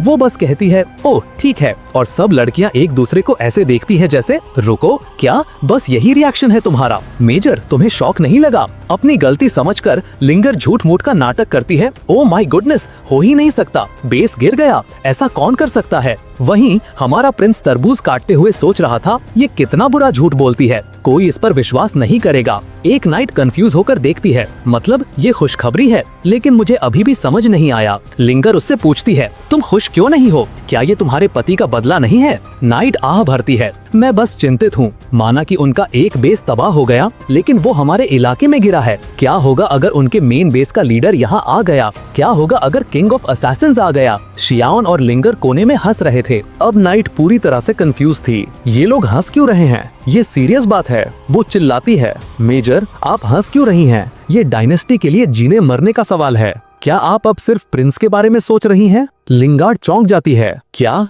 तुम क्या कह रही हो? वो समझाने ही वाली थी कि श्यान अचानक उसके सर के पीछे हल्के से मारता है। मैंने वहाँ से सब कुछ सुना। तुम तब मुस्कुरा रही थी जब हम एक नेशनल क्राइसिस का सामना कर रहे हैं। तुम्हें इसे सीरियसली लेना शुरू करना होगा। शर्मिंदा होकर लिंगार्ड बड़बड़ाती है कि वो लगभग उसका राज खोल ही देती। नाइट जमी हुई खड़ी थी, हैरान कि उसने अभी लिंगार्ड को प्रिंस से पिटते हुए देखा। श्यान उसके कंधे पर हाथ रखता है और कहता है, कमांडर लियू, यान डायनेस्टी समृद्ध है, चाहे हालात कितने भी मुश्किल क्यों ना हो, हम इससे पार कर लेंगे, इसलिए ज्यादा चिंता मत करो। नाइट बोलने के लिए मुंह खोलती है, लेकिन वो उसे रोक देता है। मुझे अभी भी इसे कुछ चीजें सिखानी है, इसलिए तुम अपनी ड्यूटीज पर वापस जाओ। वो उसे एक लुक देता है। तुमने सुना मैंने क्या कहा? काम पर वापस जाओ। फिर लिंगार्ड के साथ चला जाता है। नाइट्स विश्वास नहीं कर पा रही थीं। मेजर को क्या हो रहा है? वो उसके ऑर्डर्स मान रही है। वो उसे सिर्फ 2 दिन से जानती है। उनमें से एक बड़बड़ाती है, ये मेरी सोच से भी ज्यादा बुरा है। हमें इसकी रिपोर्ट जल्द से जल्द ग्रैंड जनरल को देनी होगी। सीन कट होता है श्यान और लिंगर पर, जो एक ब्रिज पर थे। अब लेक्चर शुरू होता है। वो उसे कहता है कि वो समझती नहीं है, वो बस आराम करना चाहता है, इसलिए उसे ज्यादा स्मार्ट बनने, अपना मुंह बंद रखने और बेवकूफी भरी बातें कहना बंद करने की जरूरत है। लिंगार्ड पूरी तरह शर्मिंदा होकर कहती है, सॉरी, मैं दोबारा ऐसा नहीं करूंगी। वो जवाब देता है, सॉरी से कुछ ठीक नहीं होता, बेवकूफों की तरह बिहेव करना बंद करो। वो एक छोटी सी आह भरती है, फिर अपने घुटनों पर बैठ जाती है। प्लीज मुझे अपना शिष्य बना लीजिए, मैं एक दिन आपके जैसी स्ट्रॉन्ग बनना चाहती हूँ। लेकिन शाउन उसकी तरफ पीठ कर लेता है, पहले ही हाथ उठाकर जैसे अलविदा कह रहा हो। मुझे खुद नहीं पता कि मैं इतना स्ट्रॉन्ग कैसे बना। वो हाँफ जाती है। आपका क्या मतलब है? आप क्रेजी पावरफुल हैं, आपको ट्रेनिंग करना कैसे नहीं पता हो सकता? वो उसके सामने कूदती है। मैं एक अडल्ट हूँ, प्लीज मुझे सिखाओ, मैं बच्ची नहीं हूँ। लेकिन वो शांति से कहता है, मैं झूठ नहीं बोल रहा, मैं तुम्हें कुछ नहीं सिखा सकता, और चला जाता है। सिस्टम पिंग करता है। वो अपनी एक लड़की को उसे खाना खिलाने के लिए बुलाता है। आधे महीने बाद हमारा हीरो पहाड़ों में आराम कर रहा था, अपने लिए एक छोटा सा पिग रोस्ट कर रहा था और जिंदगी एंजॉय कर रहा था। तभी एक जवान योद्धा रिपोर्ट करने के लिए दौड़ता हुआ आता है। ये कंफर्म हो गया है कि ब्लड ट्राइब का मेन बेस उस रहस्यमयी आदमी ने तबाह कर दिया था। स्कल स्प्लिटर, सिडक्शन क्वीन, यहाँ तक कि ग्रैंड चीफ, उन सब की लाशें मिल गई हैं। जनरल अपने जबड़े भींच लेती है। मैंने पूरा महीना स्ट्रेस में गुजारा, ये सोचते हुए कि वो किसी भी पल हम पर हमला कर देंगे, लेकिन वो पहले ही जा चुके हैं। थोड़ी देर बाद वो अपने पति का सोल क्रिस्टल पकड़े हुए दिखती है और रो पड़ती है। वो रोते हुए भी मुस्कुरा रही थी। आखिरकार किसी ने उसका बदला ले लिया। लिंगार्ड हमारे प्रोटैगनिस्ट की तरफ मुड़ती है और उसे फिर से शुक्रिया कहती है। वो कंधे उचकाता है, ये मैं नहीं था, शायद कोई और था। अगर तुम शुक्रिया कहना चाहती हो तो जाकर मेरे लिए ये मीट काट दो। मुंह बनाकर वो छोटा चाकू पकड़ती है और एक अच्छे असिस्टेंट की तरह उसे काटने लगती है। लेकिन हमारा हीरो बस दूर खड़ी जनरल पर एक नजर डालता है, उसे रोते हुए देखता है। Scene cut. कहीं बीच में एक पोर्टल खुलता है। 2 अजीब से आदमी बाहर निकलते हैं। बॉस, क्या ये यान डायनेस्टी है? उनमें से एक पूछता है। हाँ, बॉस सर हिलाता है। कहते हैं यहाँ किसी ने ब्लड ट्राइब का मेन बेस तबाह कर दिया है। हम ये पता करने आए हैं कि कौन है। जहाँ तक हम जानते हैं, इस धरती पर कोई भी इतना स्ट्रॉन्ग नहीं होना चाहिए, इसलिए हम कुछ छानबीन करेंगे। सीन शिफ्ट होता है नॉर्दर्न बॉर्डर पर। जनरल और एम्प्रेस वहाँ खड़े थे और कह सकते हैं कि वो जंग के लिए पूरी तरह तैयार थे। उसी पल एक संदेशवाहक इंपीरियल सिटी से एक चिट्ठी लेकर आता है। क्योंकि ये कुरियर से आई थी, खबर लेट थी। अब जाकर उन्हें पता चल रहा था कि ब्लड ट्राइब का पहला बेस गिर गया है। लेकिन एम्प्रेस चिट्ठी में एक साइड नोट देखती है। जाहिर है लिंगार्ड हर दिन एक्स्ट्रा ध्यान से कपड़े पहन रही है और शाउन का साथ छोड़ने से मना कर रही है। एम्प्रेस रुक जाती है। मुझे नहीं लगा था कि उसमें इस तरह का चार्म है। उसके दिमाग में उसका एक छोटा वर्जन आता है जो सोचता है, वेल, वो थोड़ा क्यूट तो है। नहीं, फर्क नहीं पड़ता वो कितना क्यूट है, वो ऐसा नहीं कर सकता। इस बीच ग्रैंड जनरल गुस्से में थी।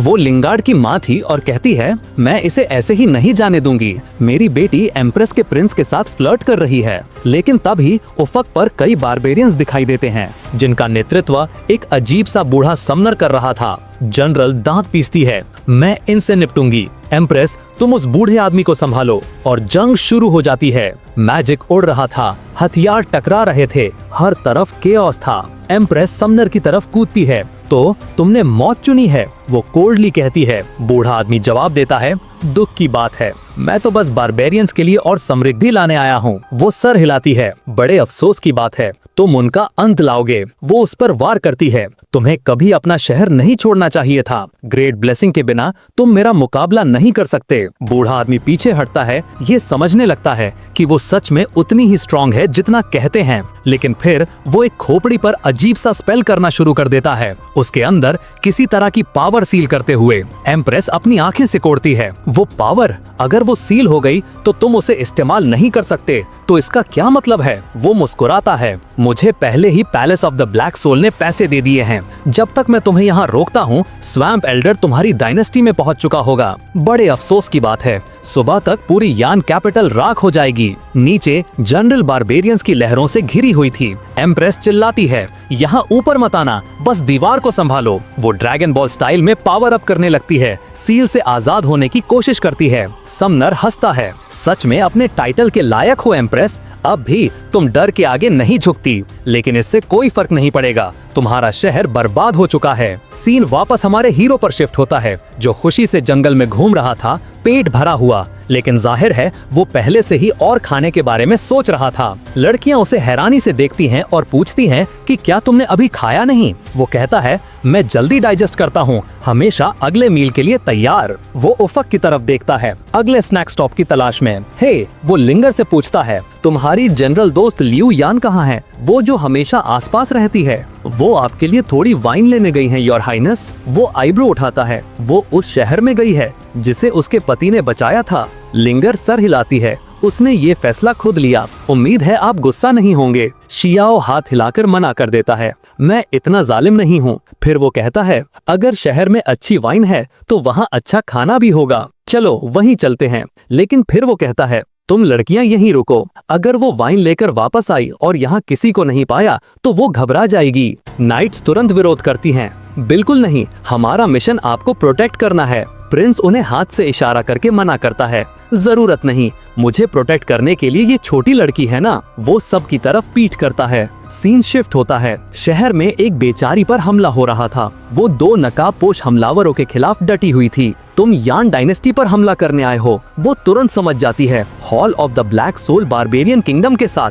हमें गिराने की कोशिश कर रहा है। ब्लैक सोल हॉल का बूढ़ा आदमी और उसका शिष्य बस खड़े देख रहे थे। एल्डर उसे इग्नोर करता है और अपने शिष्य से कहता है, इसे खत्म करो, हमें शहर में ब्लड सैक्रिफाइस कलेक्शन शुरू करना है। शिष्य अपने होंठ चाटता है, रिलैक्स मास्टर, मैं इसे एक ही बार में खत्म कर दूंगा। वो अपनी तलवार निकालता है, मैं इसे एक आसान बिना दर्द की मौत दूंगा। वो पहले ही उसकी गर्दन पर निशाना लगा रहा था, लेकिन आखिरी सेकंड में वो ब्लॉक कर लेती है। दोनों पीछे धकेल दिए जाते हैं। वो आदमी फिर से चार्ज करता है, उसके कंधे पर पैर रखता है। अलविदा कहो। तलवार नीचे आती है। बस सब खत्म। योद्धा अपने पति के बारे में सोचती है, मैं एम्पायर को कभी धोखा नहीं दूंगी। और फिर स्नैप, वो आदमी एक कपड़े की गुड़िया की तरह हवा में उड़ जाता है। अभी क्या हुआ? वो आंखें बंद किए खड़ी थी, सोच रही थी कि आखिरी बार क्यों नहीं आया। और फिर उसे सुनाई देता है, तुम मेरे गार्ड के साथ क्या करने की कोशिश कर रहे थे? वो अपनी आंखें खोलती है, बिल्कुल कंफ्यूज। प्रिंस, आप यहाँ क्या कर रहे हैं?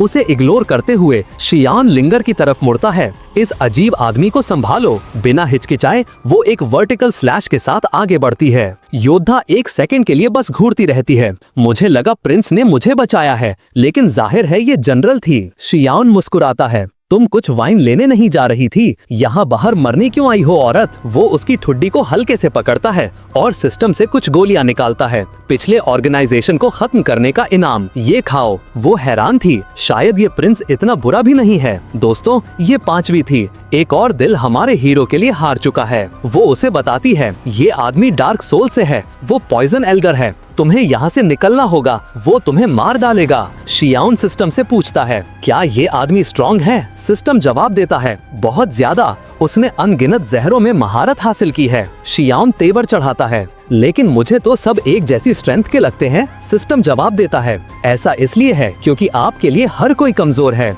अब कोई साफ अंतर नहीं दिखता। और अब सिस्टम असली खबर देता है, वो आदमी अवेकनिंग के 8वें लेवल पर है, लिंगर सिर्फ लेवल 3 पर है। इसका मतलब है कि वो हार जाएगी। लेकिन ठीक उसके पीछे जनरल खड़ी थी। अगर शियाओन अब कुछ भी सीरियस करता है तो वो देख लेगी कि वो असल में कितना स्ट्रॉन्ग है, और इसका मतलब है कि वो एम्प्रेस को बता देगी और फिर उसे काम करना पड़ेगा। ये बेचारा आलसी जीनियस बस बेरोजगार रहने के लिए दिमागी कसरत कर रहा था। जनरल आगे बढ़ती है। प्रिंस, चिंता मत कीजिए, मैं आपको मरने नहीं दूंगी। वो मन ही मन सोचती है, बेचारा, मेरा मन कर रहा है कि इसे इतना जोर से मारूं कि ये इस दुनिया से गायब हो जाए। वो जोर से कहता है, तुमने अभी गोली खाई, क्या तुम सच में इतनी जल्दी मरना चाहती हो? वो नीचे देखती है, उसके हाथ पूरी तरह से ठीक हो चुके थे, उसके सारे घाव गायब हो चुके थे। वो सोचती है, उसने मुझे इतनी महंगी दवा दी। वो एक गिरी हुई तलवार उठाती है, मैं मदद करूंगी। अगर हम सिर्फ टाइम भी खरीद सकें तो शायद एम्प्रेस यहाँ पहुंचकर हम सबका बदला ले लेंगी। लेकिन तभी लिंगर का ऑरा बढ़ जाता है। वो स्वॉर्ड इंटेंट एक्टिव कर लेती है। शियाओन जनरल की तरफ मुड़ता है, ये अच्छा है। वो हैरान होकर सर हिलाती है। स्वॉर्ड इंटेंट के साथ वो हार नहीं सकती। शिष्य गुस्से में था, इसने स्वॉर्ड इंटेंट इतनी जल्दी कैसे जागृत कर लिया? वो उस पर हमला करता है, पागलों की तरह तलवार चलाता है, लेकिन वो आसानी से बच जाती है और बोलती है, तुम्हारी तलवार टेक्निक बेकार है, ये मेरा चांस है। स्लैश, सीधा सीने के आर पार। वो आधली जमीन पर गिर जाता है। लिंगर गुर्राती है, तुम जैसे कचरे की हिम्मत कैसे हुई अटैक करने की? इसकी कीमत अपनी जान से चुकाओ। वो अपनी तलवार उठाती है, लेकिन अचानक एक पर्पल मैजिक सर्कल चमकता है, हमले को रोकता हुआ। एक काला धुआं फैलता है, जहरीली गैस। उसमें से 2 विशाल सांप निकलते हैं। लिंगर लड़खड़ा कर पीछे हटती है, अपनी तलवार गिरा देती है। उसे पहले ही जहर चढ़ रहा था। अच्छी बात है कि वो समय रहते बचने में कामयाब रही। बूढ़ा आदमी हंसता है, तुम काफी हिम्मत वाली हो, भागने का मौका लेने के बजाय अपनी तलवार गिरा दी। दुख की बात है कि तुम इस बेकार प्रिंस को बचाने में फंस गई हो। ये आदमी जिंदगी में सिर्फ अपने सुंदर चेहरे की वजह से आगे बढ़ा। लिंगर मन ही मन मुस्कुरा रही थी। बेचारे बेवकूफ, इन्हें अंदाजा भी नहीं है कि प्रिंस असल में कितना डरावना है। लेकिन रुको, क्या प्रिंस लड़ना चाहता है? एक ऑस्कर वर्दी परफॉर्मेंस देते हुए शियाओन आगे बढ़ता है और कहता है, रुको बूढ़े आदमी, मैं जानता हूँ तुम कौन हो और तुम क्या कर सकते हो। मैं तुम्हें एम्प्रेस के सारे राज बताने को तैयार हूँ। मैं बस जीना चाहता हूँ। जनरल हाफ जाती है, योर हाइनेस, आप ये क्या कर रहे हैं? लेकिन लिंगर उसका हाथ पकड़ती है और फुसफुसाती है, चिंता मत करो, प्रिंस को अच्छे से पता है कि वो क्या कर रहा है। कुछ चीजें हैं जो मैं तुम्हें अभी नहीं बता सकती। गार्ड सोच रही थी, ये इतनी अजीब क्यों हो गई है? बूढ़ा आदमी रुक जाता है। एम्प्रेस के राज तुम कहते हो? अगर राज काम का हुआ तो मैं तुम्हें जिंदा छोड़ दूंगा। शियाओन सर हिलाता है, ठीक है, पहले इन्हें जाने दो। अगर मैं जिंदा ना भी बचूं तो कम से कम 2 लोग तो सुरक्षित रहेंगे। जनरल हैरान रह जाती है, रुको, वो पहले हमें बचाने की कोशिश कर रहा है। वो आगे बढ़ती है, योर एक्सेलेंसी, आपको बचाना हमारा कर्तव्य है। मुझे राज बताइए,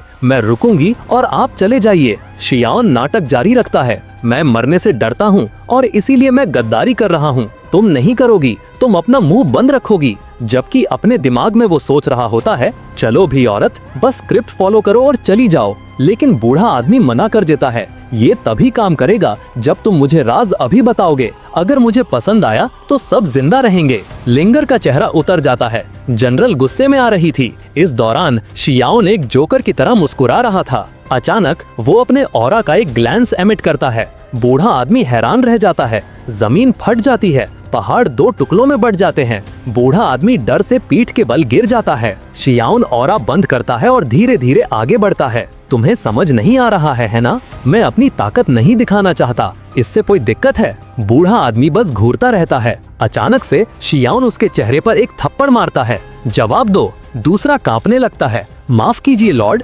शियाओन चिल्लाता है, मैं 20 साल का हूँ, मैं कोई लॉर्ड नहीं हूँ। स्मैक, एक और थप्पड़। ओके, अब मुझे बुरा लग रहा है, बेचारे दादाजी पर अत्याचार हो रहा है। बूढ़ा आदमी अपना सर झुकाता है, मैं माफी चाहता हूँ माय लॉर्ड। शियाओन अपना कान उसके पास ले जाता है। सुनाई नहीं दिया? जोर से वो आदमी चिल्लाता है, माय लॉर्ड, और फिर से स्मैक स्मैक, 2 और थप्पड़। शियाओन बोलता है, तो अब चिल्लाना जोर से बोलने के बराबर है, यही बात है। और सच कहूँ तो इस पॉइंट पर मुझे लगता है कि उसे इस आदमी को थप्पड़ मारना पसंद है। जनरल जमीनी हुई खड़ी थी, बिल्कुल हैरान। बूढ़ा आदमी लड़ क्यों नहीं रहा? लिंगर झुकती है और फुसफुसाती है, प्रिंस सच में स्ट्रॉन्ग है, लेकिन एम्प्रेस को पता नहीं चलना चाहिए, ठीक है। जनरल तुरंत समझ जाती है, तो ये बात है, इसीलिए वो अब इतना अलग बिहेव कर रही है। क्या शियान पावरफुल है? और फिर गार्ड पूछती है, तो ब्लड टावर वाले दिन? लिंगर सर हिलाती है, बिल्कुल, वो रहस्यमयी आदमी जिसने ब्लड टावर को तबाह किया, वो यही था। जनरल शियान विश्वास के साथ घूरती है, फिर वो कुछ नोटिस करती है, बूढ़े आदमी के नीचे कुछ अजीब हो रहा था। वो चिल्लाती है, हटो, वहाँ से दूर हटो, लेकिन बूढ़ा आदमी मुस्कुराता है। बहुत देर हो गई, उसके नीचे जहर का एक दलदल फैल जाता है। वो कहता है, अलविदा प्रिंस, ये मेरा दलदल है, इसे बनाने में मैंने सालों लगाए हैं, तुम यहाँ हमेशा के लिए जलोगे। इस मैजिक में मेरी जिंदगी के 30 साल लगे हैं, लेकिन अब तुम मरोगे। पहले तुम्हारा मांस पिघलेगा, फिर तुम्हारी हड्डियां राख हो जाएंगी, तुम धीरे धीरे तड़पोगे, जितना गहरा डूबोगे उतना बुरा होगा। बूढ़ा आदमी अब पूरा जोकर मोड में चला गया था, बड़े से बड़ा योद्धा भी इससे बच नहीं सकता। गार्ड घबरा जाती है, जनरल हमें उन्हें बचाना होगा, लेकिन लिंगार्ड उसे रोक लेती है। नहीं, तुम समझ नहीं रही हो, उसके रास्ते से दूर रहो, वो तुम्हारी सोच से कहीं ज्यादा स्ट्रॉन्ग है। गार्ड अभी भी अनिश्चित थी, जब तक बूम, शियान आराम से दलदल से बाहर निकलता है, बिल्कुल ठीक ठाक। वाह, ये तो कमाल है, वो कहता है, तुमने अपनी जिंदगी के 30 साल सिर्फ मुझे एक स्पा एक्सफोलिएशन देने के लिए जला दिए, ये तो कोरोसिव होना चाहिए था। चलो भी। वो इधर उधर देखता है, बूढ़े आदमी का शिष्य अभी भी वही था। वो आदमी डर से गिर जाता है, मेरे पास मत आना। शियान उसे कॉलर से पकड़ता है, मुझे लगता है तुम्हें भी थोड़ी स्किन केयर की जरूरत है। वो आदमी चाकू निकालता है, उसके चेहरे पर वार करने जाता है, ब्लेड टूट जाता है। वो हैरान होकर घूरता है, क्या ये क्यों टूटा? शियान बस कंधे उचकाता है और उसे दलदल में फेंक देता है। वो आदमी तुरंत पिघलने लगता है। शियान अपना सर टेढ़ा करता है, तो ये सच में कोरोसिव था, बुरा नहीं है। अभी भी शांत, वो थोड़ा सा जहर उठाता है और उसका फेस मास्क बना लेता है। बूढ़ा आदमी बस उसकी तरफ इशारा कर सकता था, हद से ज्यादा कंफ्यूज। शियान लिंगर की तरफ मुड़ता है, तो क्या सोचती हो छोटी लड़की, क्या मैं थोड़ा जवान लग रहा हूँ? वो अजीब सा चेहरा बनाती है। प्रिंस, आप अभी अपनी शक्ल सूरत की चिंता क्यों कर रहे हैं? वो मुस्कुराता है, आह लड़की, तुम कुछ नहीं समझती,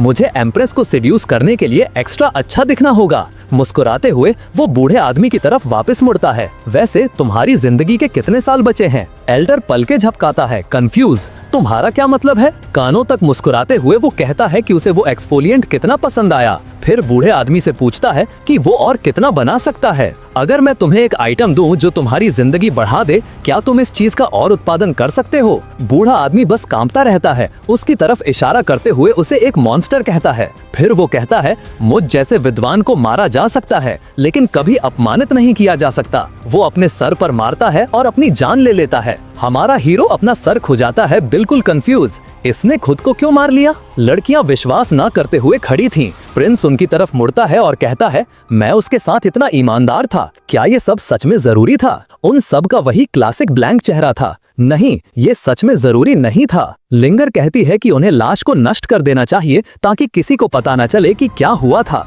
दूसरी गार्ड सहमत होती है, कहती है कि उन्हें खास तौर पर जहर के दलदल से छुटकारा पाना होगा। बदकिस्मती से जब प्रिंस ने पहले अपना ऑरा एमिट किया था तो उसने पहाड़ों को 2 हिस्सों में तोड़ दिया था, तो हाँ, सबूत मिटाना थोड़ा मुश्किल होने वाला है। शियान पूछता है, लिंगर, अगर हम इसी तरह चलते रहे तो हम ग्रेट यान डायनेस्टी की तरफ जा रहे हैं, है ना? वो सर हिलाती है, हाँ, क्यों योर हाइनेस, आप क्या करना चाहते हैं? मैं बस लाशों को नष्ट करना चाहता हूँ, जैसा तुमने कहा। और वो एक पंच मारता है। वो अपनी आंखें बंद कर लेती हैं, फिर वो बस अपने मुंह से कुछ हवा फूंकती है, बूम, एक टॉर्नेडो बन जाता है। योर हाइनेस, वो पूछती है, क्या ये सब सच में जरूरी था? शियान कंधे उचकाता है, वेल, अब जब सब कुछ पूरी तरह बदल गया है, मुझे यकीन है कोई निशान नहीं बचा है। उसने पूरे पहाड़ मिटा दिए, पूरे बैटलफील्ड को समतल कर दिया, पीछे सिर्फ एक सपाट मैदान छोड़ दिया। जनरल कहती है, प्रिंस, आप ऐसे ही पूरी दुनिया को नहीं बदल सकते। वो जवाब देता है, वैसे भी कोई उन पहाड़ों को याद नहीं करेगा, कम से कम जहर का दलदल तो अब दफन हो गया है। वो हाथ अपने चेहरे पर रखे खड़ी थीं, जैसे कह रही हो, प्रिंस ये ऐसे काम नहीं करता। फिर अचानक वो थोड़ा कूदता है। वो भूल गया था कि ठीक बगल में एक शहर है, वो शायद उन पहाड़ों को मिस नहीं करेंगे, है ना? गार्ड उसे बताती है, कोई बात नहीं, शहर के चारों तरफ एक प्रोटेक्टिव बैरियर है, कोई भी सच में नहीं देख सकता कि बाहर क्या हो रहा है। वो राहत की सांस लेता है, अच्छा है, एक सेकंड के लिए मुझे लगा कि मेरी आलसी जिंदगी खत्म हो गई। वो गार्ड को अलविदा कहता है, मैं वापस जा रहा हूँ, वाइन मत भूलना, ठीक है? वो उसे जाते हुए देखती है। ये प्रिंस सच में अनोखा है। ज्यादा पावर होते हुए भी उसे सिर्फ बेकार होने की इमेज बनाए रखने की परवाह है, और वो अपने पति के एक इल्यूजन के कंधे को छूती है जो सच कहूँ तो काफी हद तक शियोन जैसा दिखता है। सीन बदलता है शहर के अंदर। लोग घबराहट में इधर उधर भाग रहे हैं। डार्क सूल हॉल के दुश्मन आ रहे हैं, लेकिन फिर वो रुकते हैं और आसपास देखते हैं। रुको, पहाड़ कहाँ हैं? यहाँ पहाड़ नहीं थे क्या? गार्ड पहुँचती है। मेयर, अब सब ठीक है, आप वापस जा सकते हैं। मेयर अपना सर खुजाता हुआ चला जाता है। हाँ, मैं कसम खा सकता हूँ कि ठीक यही पहाड़ थे। घर जाते समय लिंगर प्रिंस ने जो कुछ किया उसके बारे में बात करना बंद नहीं करती। वो ये भी बताती है कि वो एक आदमी के शरीर में बहते खून को सुन सकता था। जनरल आइग्रो उठाती है। रुको, अगर उसकी सुनने की शक्ति ऐसी है तो क्या तुम्हें लगता है कि उसने हमें अपने पीछे बात करते हुए नहीं सुना होगा? शियोन बीच में बोलता है। बिल्कुल, मैंने तुम्हें सुना। हमेशा कहती हो कि मैंने हर मैजेस्टी को अपने मर्दाना चार्म से सिड्यूस किया, और ये कि मेरे पास पहले से ही पूरी बाल्टी होने के बावजूद मुझे बर्तन से भी एक स्कूप चाहिए था। साफ साफ इशारा करते हुए कि मेरे पास एम्प्रेस है, लेकिन मैं लिंगर के भी पीछे हूँ। लिंगर अपने घुटनों पर गिर जाती है।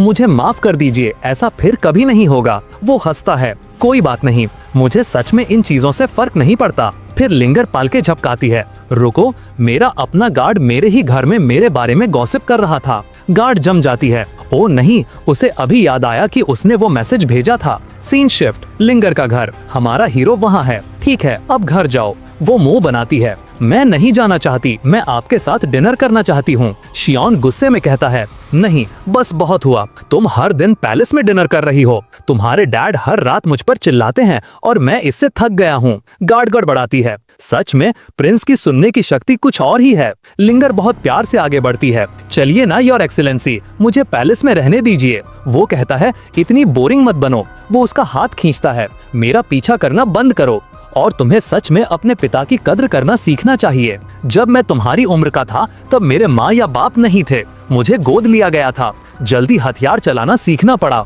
वो उसकी पीठ पर हल्के से थपथपाता है जैसे वो एक बच्ची हो। तुम्हें एहसास नहीं है कि तुम कितनी खुशकिस्मत हो। दोनों चौंक जाते हैं। फिर वो मुड़ता है, हाथ उठाता है और कहता है, गुड नाइट। प्रिंस चला। लिंगर अजीब तरह से खड़ी रहती है। ठीक है, मैं अब घर चली जाती हूँ। लेकिन शियोन वापस मुड़ता है और उसके सर पर एक छोटी सी थपकी देता है। एक वाइड मुस्कान के साथ वो कहता है, गुड गर्ल, अब घर जाओ। तभी उसके पिता आ जाते हैं। तुम क्या कर रहे हो? वो पूछते हैं। प्रिंस, आप हर मैजेस्टी के पति हैं। आप दूसरी औरतों के साथ इस तरह हाथ कैसे लगा सकते हैं? गार्ड तुरंत बीच में आती है। सर जांग, प्रिंस और जनरल बिल्कुल मासूम हैं। आपकी हिम्मत कैसे हुई ऐसे गंदे आरोप लगाने की? अजीब फील करते हुए वो आदमी हकलाता है। नहीं नहीं, मेरा वो मतलब नहीं था। एक और औरत बोलती है। सर जांग, आप ग्रैंड जनरल से शादीशुदा हैं। आपका एक ऊंचा पद है। आपको प्रिंस पर इस तरह आरोप नहीं लगाना चाहिए। ठीक है, वो उस मसल बाउंड योद्धा औरत से शादीशुदा है जो नॉर्थ में एम्प्रेस के साथ लड़ रही है। वो आदमी अब पूरी तरह से टूट चुका था।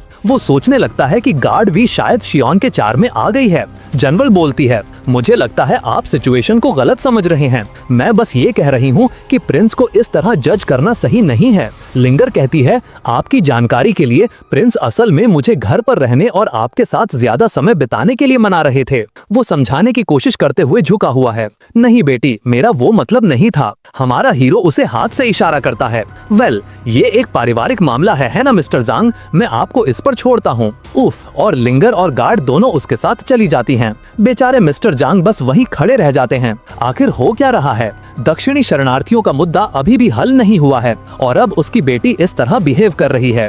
लेकिन इससे पहले कि वो पलके झपका पाता, वो तीनों वापस आकर उसे घूर रहे थे। अगली चीज जो आप देखते हैं वो हमारे हीरो के लिए एक दावत तैयार कर रहा है। लिंगर समझाती है, मेरे डैड हमेशा से ऐसे हैं। वो कभी एक मार्शल आर्टिस्ट नहीं थे, इसलिए उन्होंने मेरी माँ को जीतने के लिए इस तरह के चालाक चाम का इस्तेमाल किया। वो पूरे राज्य के सबसे अच्छे कुक हैं। आदमी उसके सर पर मारता है। तुम्हारी हिम्मत कैसे हुई अपने पिता के बारे में इस तरह बात करने की? वो शियोन की तरफ देखता है और सोचता है, मेरी बेटी इस प्रिंस के आसपास इतनी घबराई हुई क्यों है? पता है क्या, ना पूछना ही बेहतर है। वो एक ग्लास उठाता है। ये वाइन आपकी शान में है योर हाइनेस। कृपया पहले कही बातों के लिए मेरी माफी स्वीकार करें। मेरी लिंगर एक परेशानी है और हाल ही में वो आपको काफी परेशान कर रही है। शियोन इसे टाल देता है। कोई बात नहीं, चलो खाते हैं। वो बूढ़े आदमी को थम्स अप देता है। आपका खाना सच में लाजवाब है। ये हुई ना जिंदगी। वो बस खाता रहता है और मिस्टर जांग वहीं बैठ सोच रहे हैं। कोई कभी नहीं सोच सकता कि इस पतले प्रिंस की इतनी बड़ी भूख होगी।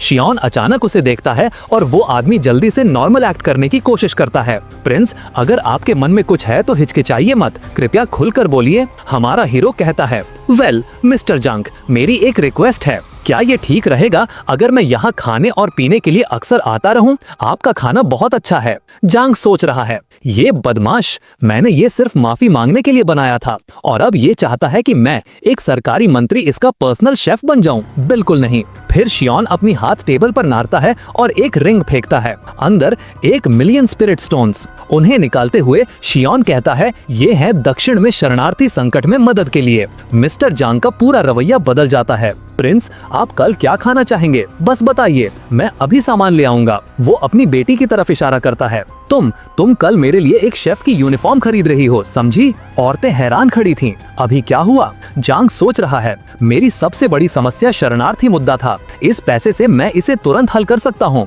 ठीक है, मैं एक शेफ बन जाऊंगा, क्यों नहीं? वो स्पिरिट स्टोन्स उठाता है, उन्हें अपने हाथों में घुमाता है। क्या आपको यकीन है कि इनका इस्तेमाल करना सुरक्षित है? उसे शक होने लगता है कि शियोन ने उन्हें एम्प्रेस से चुराया है। प्रिंस जवाब देता है, रिलैक्स, ये उस शख्स से भुगतान था जिसने मेरी बेइज्जती की थी। जांग आईब्रो उठाता है, किसी ने आपकी बेइज्जती की और उसके पास इतना पैसा था? शियोन बस कंधे उचकाता है, ये सब पुरानी बातें हैं। फिर वो झुकता है और फुसफुसाता है, बस हर मैजेस्टी को इसके बारे में पता न चले, ठीक है? जांग सर हिलाता है, समझ गया, मैं राज रखूंगा, कोई दिक्कत नहीं। वाह, कितनी राहत मिली। तुम्हें अंदाजा है कि वो पैसा हासिल करना कितना मुश्किल था। अब बूढ़ा आदमी सोच रहा है कि शियोन को टॉर्चर किया गया और फिरौती ली गई या कुछ और। महान प्रिंस, आपने इस साम्राज्य के लिए इतना कष्ट सहा, मैं आपके समर्पण के लिए सच में आभारी हूँ। शियोन जवाब देता है, अगर आप सच में मुझे धन्यवाद देना चाहते हैं तो और स्वादिष्ट भोजन बनाइए। आदमी कहता है, बिल्कुल। प्रिंस कहता है, अब जब ये तय हो गया है, मैं जानना चाहता हूँ कि आप फंड्स के साथ क्या करने का प्लान कर रहे हैं। जांग कहता है कि वो बेघर शरणार्थियों के लिए खाना खरीदेगा और घर बनवाएगा, लेकिन प्रिंस बीच में ही काट देता है, ये लायक नहीं है। आप बहुत खर्च करोगे और ये ज्यादा दिन नहीं चलेगा। आप पैसे का इस्तेमाल नौकरियां पैदा करने के लिए क्यों नहीं करते? जांग कंफ्यूज है, आपका ठीक ठीक क्या मतलब है? शियोन समझाता है, इन शरणार्थी गैंग्स के पास सब कुछ है सिवाय एक चीज के, स्ट्रक्चर। तो उन्हें काम पर रखो, उन्हें असली काम दो। उन सभी गैंग मेंबर्स को पुल ठीक करने, सड़कें बनाने, खेत ठीक करने में लगा दो और जब वो ये कर रहे होंगे तो वो खुद को खाना खिलाएंगे। आप एक समस्या से दो समस्याएं हल करते हैं, ऐसा क्यों नहीं करते? साथ ही इससे गैंग्स टूट जाएंगे और उनका प्रभाव कमजोर हो जाएगा। जांग पीठ टिकाकर बैठ जाता है, प्रभावित होकर। ये सच में एक शानदार आइडिया है। वो कहता है, प्रिंस, आपको जो भी खाने का मन हो बस मुझे बता दीजिएगा। जांग कहता है, मैं आगे बढ़कर इस प्लान को शुरू करूंगा। हमारा हीरो पीठ टिकाकर बैठ जाता है, संतुष्ट। अब ये हुई ना बात। 3 दिन बाद बारबेरियन मोर्चे पर वापस। एम्प्रेस अभी भी गहरी साधना में थी, लेकिन बारबेरियन एहलर नोटिस करता है कि वो अगले लेवल पर पहुंचने वाली है और तुरंत भागने का फैसला करता है, लेकिन बहुत देर हो चुकी थी। वो अपनी आंखें बीच ब्रेक थ्रू में खोलती है, उसके चारों तरफ एनर्जी का एक ब्लास्ट होता है। वो अब पूरी तरह से ड्रैगन बॉल जी मोड में है और फिर वो कहती है, अगर तुम मेरी तलवार से तेज भाग सकते हो तो आगे बढ़ो और कोशिश करो।